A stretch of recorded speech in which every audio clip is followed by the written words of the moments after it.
Grids work well for skill development activities.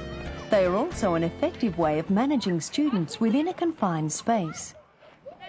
The activities in this lesson focus on the catch. This school has grids painted on the asphalt. They can also be set up on grass using domes or witches' hats. The size of the grids will vary depending on the space available. The corners need to be well defined.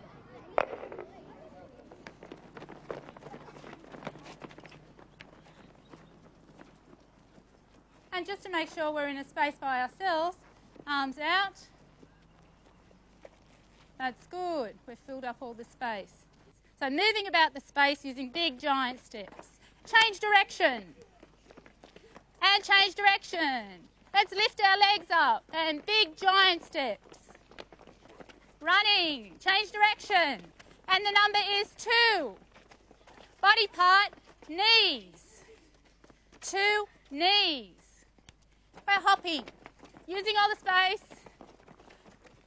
This time the number is 4. And the body part, elbows. Notice how the teacher combines the warm-up with group organisation. Number 4, body part, elbows. Good work. If you can sit down in this groups of 4. Each group is assigned a grid. Your group, I'm going to call group 1. Can you move into that space over there and sit down? Your group, group 2, can you move into that grid space there and sit down? Your group, group 5, would you like to move over there? And group 6, you're here already. That's your grid space.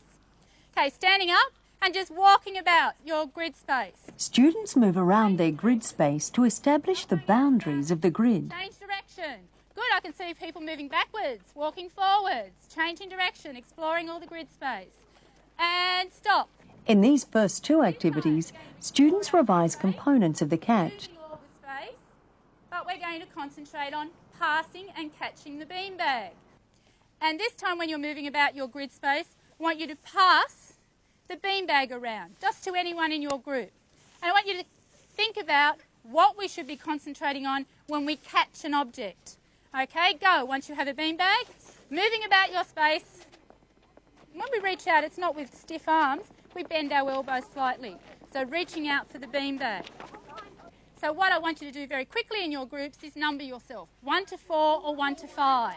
The object of this activity is to move around the grid and pass in numerical order. So we're passing from 1 to 2 to 2 to 3, 3 to 4, 4 to 5 and then to 1.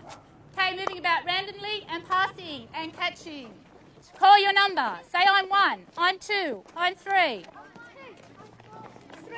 That's better. Good work.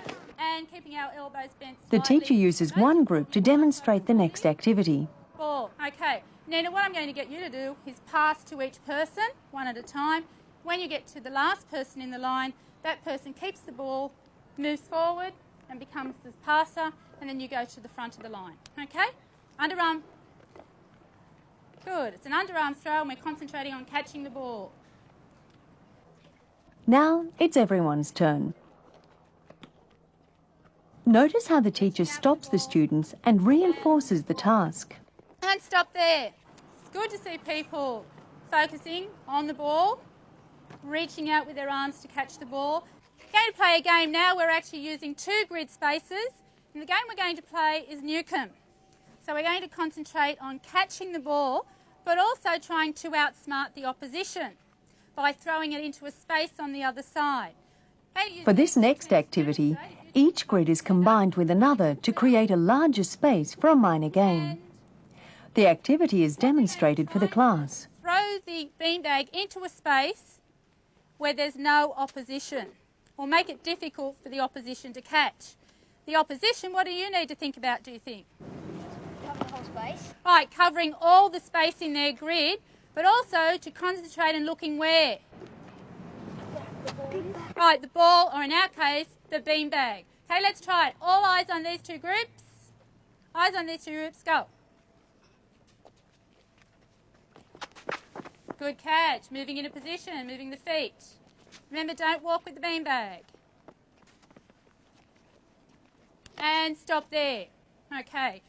One other rule, must be an underarm pass when you're passing the opposition. Standing up. And go. In this game, students practice moving their feet in line with the oncoming object. To provide variety and an element of competition, groups can be rotated. The teacher keeps one group in the same grid and rotates the others. Change you around so you've got a different opposition. This team here, stay where you are. Can you put it down? This group move to this grid space. This group to that grid space. Can you move to that grid space? This group down here. And you move down one. Okay, new team to play. Go! Another good activity which allows students to practice their catching skills is cornerball. This game combines passing and catching and also introduces tactics. You've got to be close enough to reach out and tag them. Good try.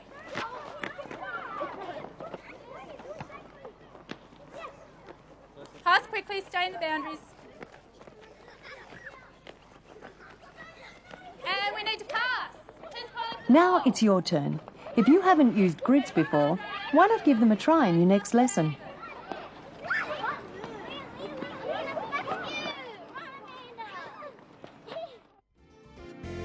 It is important that children be given many opportunities to practice fundamental movement skills.